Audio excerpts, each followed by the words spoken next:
আসসালামু আলাইকুম। আমরা এখানে দেখব ব্যাংকার সিলেকশন কমিটির সদস্যভুক্ত ৯টি ব্যাংক ও ২টি আর্থিক প্রতিষ্ঠানে সমন্বিতভাবে সিনিয়র অফিসার সাধারণ জব আইডি 25101 এর লিখিত পরীক্ষার গণিত অংশের প্রশ্ন সমাধান। আমাদের চ্যানেলটির সাথেই থাকুন। আমরা প্রতি পরীক্ষার পর চেষ্টা করি সেই পরীক্ষার প্রশ্নের গণিত অংশের সমাধান ভিডিও আকারে আপলোড করার জন্য। অঙ্ক শুরু হবে 4 এর নম্বর অঙ্ক দিয়ে। 4 এর নম্বর অঙ্কে বলা ছিল a street vendor sells orange throughout the ইয়ার.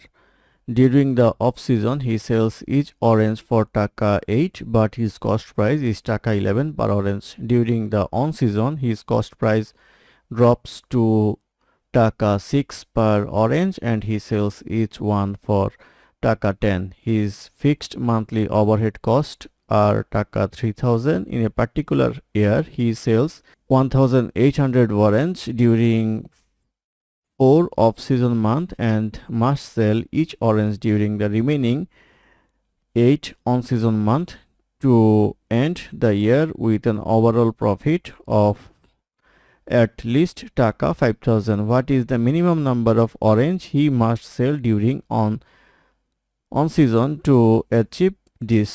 অর্থাৎ এখানে বলা আছে একজন অরেঞ্জ ভেন্ডর অর্থাৎ অরেঞ্জ বিক্রি করে এমন একজন বিক্রেতা, সে অফ সিজনে প্রতিটি অরেঞ্জ 11 টাকায় কিনে 8 টাকা প্রতিটি দরে বিক্রি করে এবং অন সিজনে সে 6 টাকা দিয়ে কিনে প্রতি অরেঞ্জ 10 টাকা করে বিক্রি করে। তো তার ফিক্সড মান্থলি ওভারহেড কস্ট রয়েছে হচ্ছে 3000 টাকা। একটা নির্দিষ্ট বছরে সে অফ সিজনে 4 মাসে 1800 অরেঞ্জ বিক্রি করে। জিজ্ঞাসা করা হচ্ছে যদি তার এক বছরে কমপক্ষে 5000 টাকা লাভ করতে হয় তাহলে অন সিজনে তাকে কতগুলো অরেঞ্জ বিক্রি করতে হবে। তো এখানে আমরা দেখব হচ্ছে যে তার অফ সিজন এবং অন সিজনের কি অবস্থা। অফ সিজনের ক্ষেত্রে তার কস্ট প্রাইস হচ্ছে পার অরেঞ্জ 11 টাকা আর সেলিং প্রাইস পার অরেঞ্জ হচ্ছে 8 টাকা। আর অন সিজনে কস্ট প্রাইস হচ্ছে 6 টাকা আর সেলিং প্রাইস হচ্ছে 10 টাকা। আর বলা হচ্ছে ওভারহেড কস্ট রয়েছে। ওভারহেড কস্ট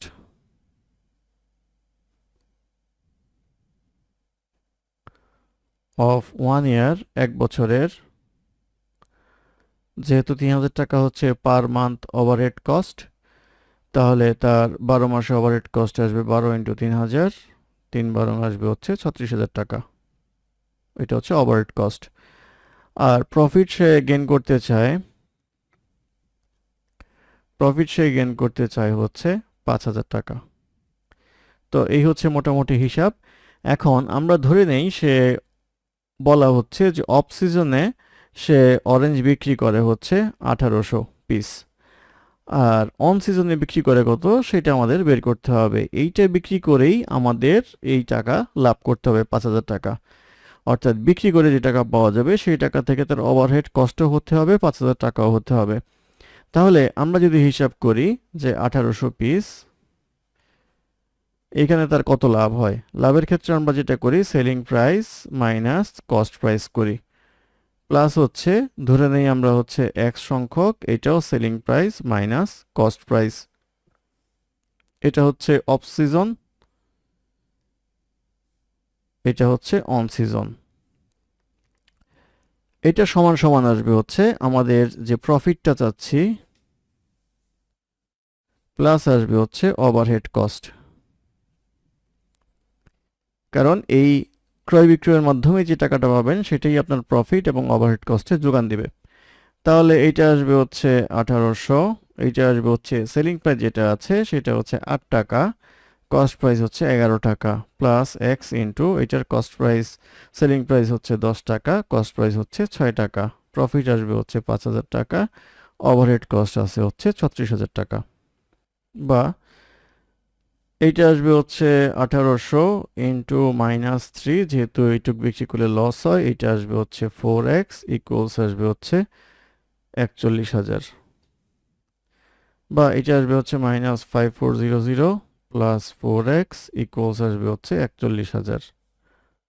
বা 4x ইকুয়ালস আসবে হচ্ছে 46,400।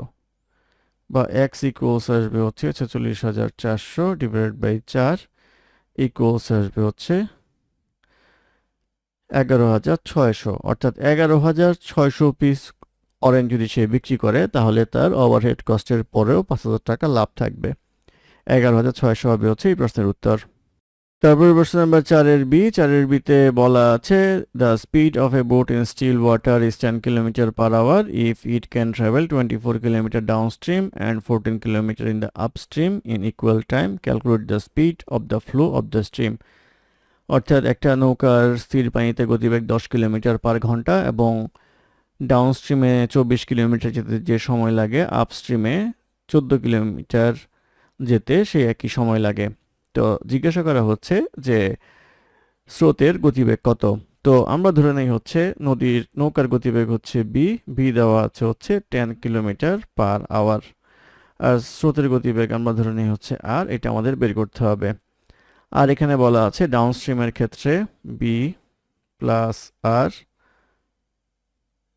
ইকুয়ালস আমরা ধরে নিই হচ্ছে টি সময় লাগে এটা যেতে 24/t, এটা হচ্ছে গতিবেগ তাহলে, আর বি মাইনাস আর অর্থাৎ আপস্ট্রিমের ক্ষেত্রে এটা আসবে হচ্ছে 14/t।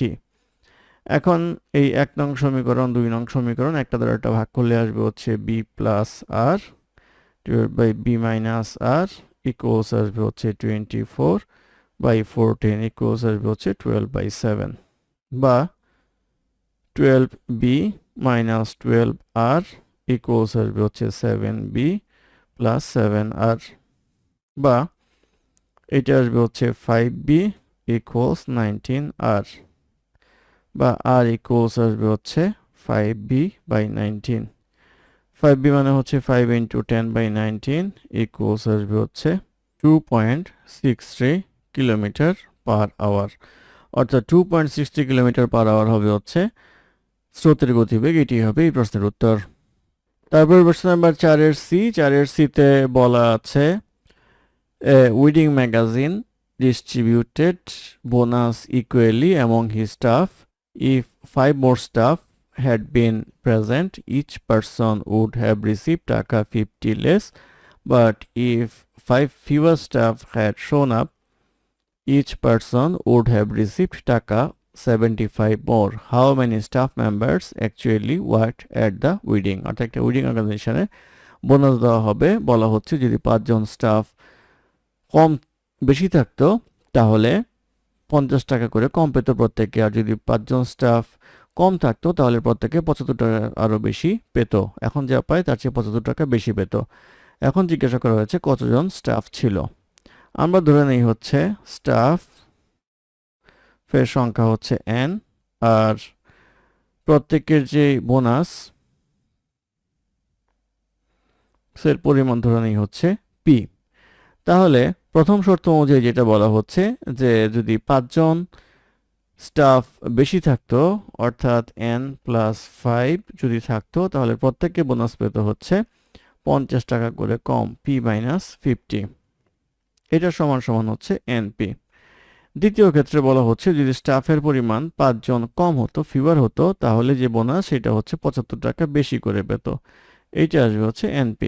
তাহলে দুইটা ইকুয়েশন, এটা আসবে হচ্ছে np plus 5p minus 50n minus 250 equals আসবে হচ্ছে np, বা 5p মাইনাস 50n ইকুয়ালস আসবে হচ্ছে 250।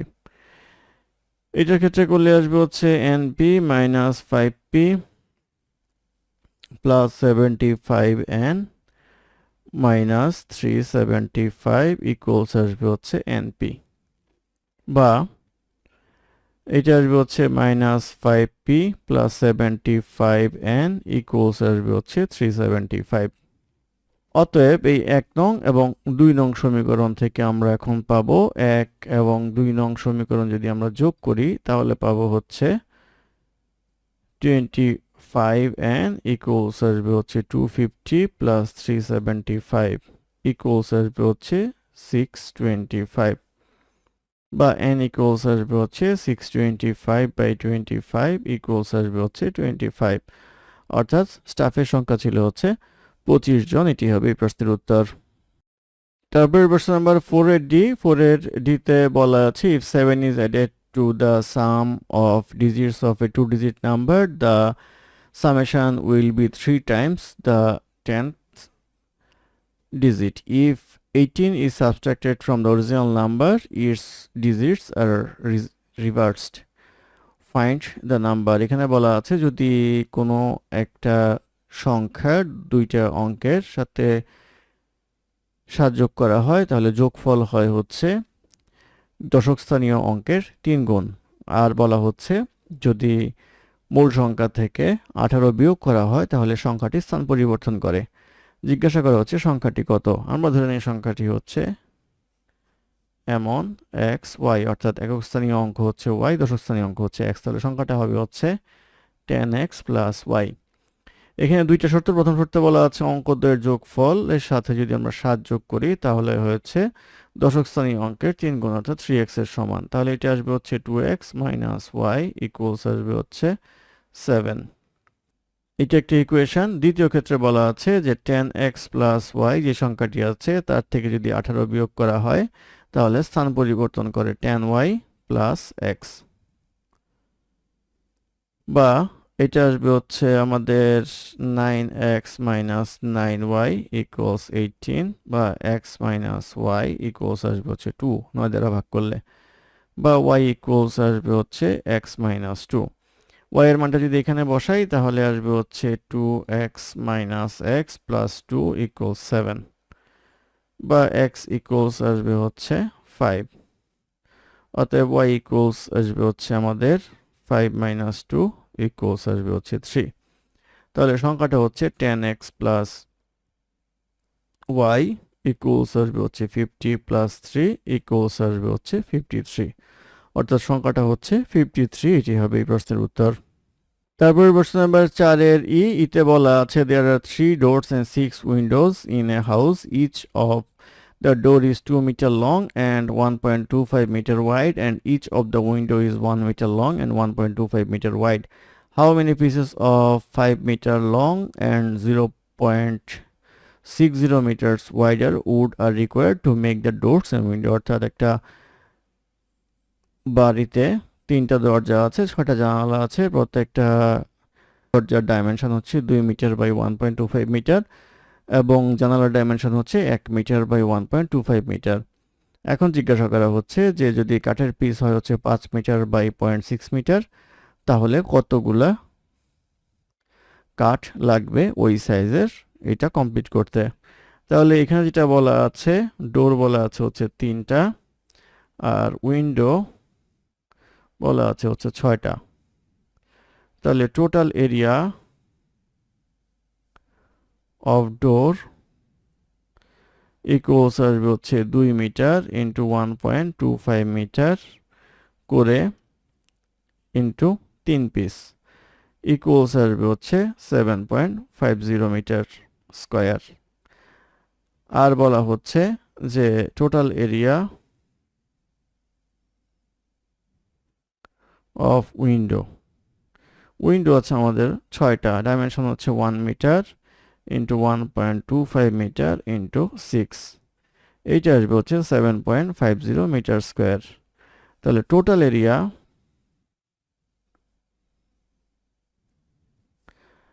আসবে হচ্ছে 15 মিটার স্কোয়ার।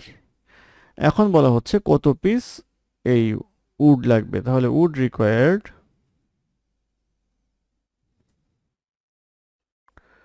ইকুয়ালস আসবে হচ্ছে এই 15 মিটার স্কোয়ার ডিভাইডেড বাই হচ্ছে সাইজ বলা আছে 5 মিটার ইন্টু 0.60 মিটার ইকুয়ালস আসবে হচ্ছে 5 পিস।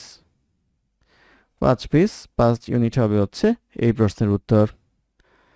ধন্যবাদ আমাদের সাথে থাকার জন্য। আমাদের চ্যানেলটি ভালো লাগলে অবশ্যই সাবস্ক্রাইব করবেন, লাইক কমেন্ট এবং শেয়ার করবেন। অঙ্কে কোনো সমস্যা থাকলে আমাদের কমেন্টে জানাবেন, আমরা চেষ্টা করব কমেন্টে রিপ্লাই দেওয়ার জন্য।